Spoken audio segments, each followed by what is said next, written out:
శుక్లాంబరధరం విష్ణుం దశవర్ణం చతుర్భుజం ప్రసన్నవదనం ధ్యాయ సర్వవిఘ్నోపశాంతయే.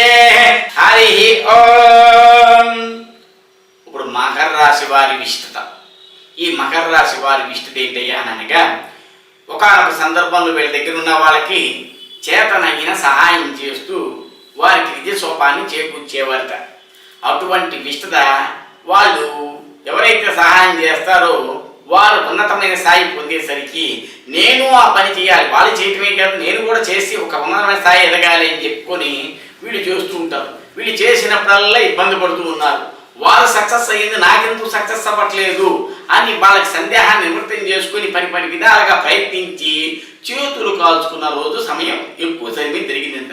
వారికి జరిగేసరికి ఆలోచన జ్ఞానం చేసుకునేసరికి జరగాల్సిన నష్టం ఎప్పుడో జరిగిపోయింది.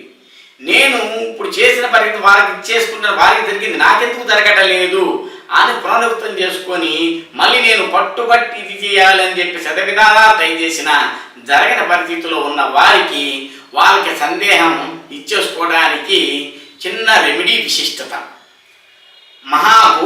గోవు అంటే ముక్కోటి దేవతలు క్షిపం చేసుకున్న గోమాతకి అరటి పళ్ళు కానీ పచ్చగడ్డి కానీ తినిపించి తలకి దండం పెట్టుకోకుండా తోక దండం పెట్టుకున్న వీళ్ళకి చేపట్టిన కార్యక్రమాన్ని మళ్ళీ విజయ సోపానాన్ని చేకూర్చుకొని ఉన్నతమైన స్థాయి ఎదగడానికి మంచి దోహదపడుతూ ఉంటుంది.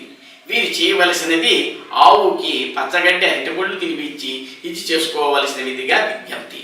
అట్లాగే అందరికీ మకర రాశి వారికి అందరికీ ఇదే జరుగుతుందన్నది లేదు. కొంతమందికి జరగవచ్చు, జరగకపోవచ్చు. జరగని వాళ్ళు విస్తృతగా వారు పేరు, date of birth, time, place ఇచ్చి ఇక్కడ ఇచ్చిన స్క్రీన్ మీద నెంబర్కి ఫోన్ చేసి వాళ్ళ సందేహాన్ని తెలుసుకొని వాళ్ళు విజయ సోపానికి చేకూర్చుకొని వాళ్ళు కూడా మంచి ఉన్నతమైన స్థాయి ఎదగాలని చెప్పి కోరుకుంటూ ఈ మకర రాశి వారి విస్తృతం చేసుకుంటూ నమస్కారం చేసుకుంటాం జరుగుతుంది. అసతోమా స్వర్గమయ సమసోమా జ్యోతిర్గమయ ముఖ్యోమా అమృతంగమయ.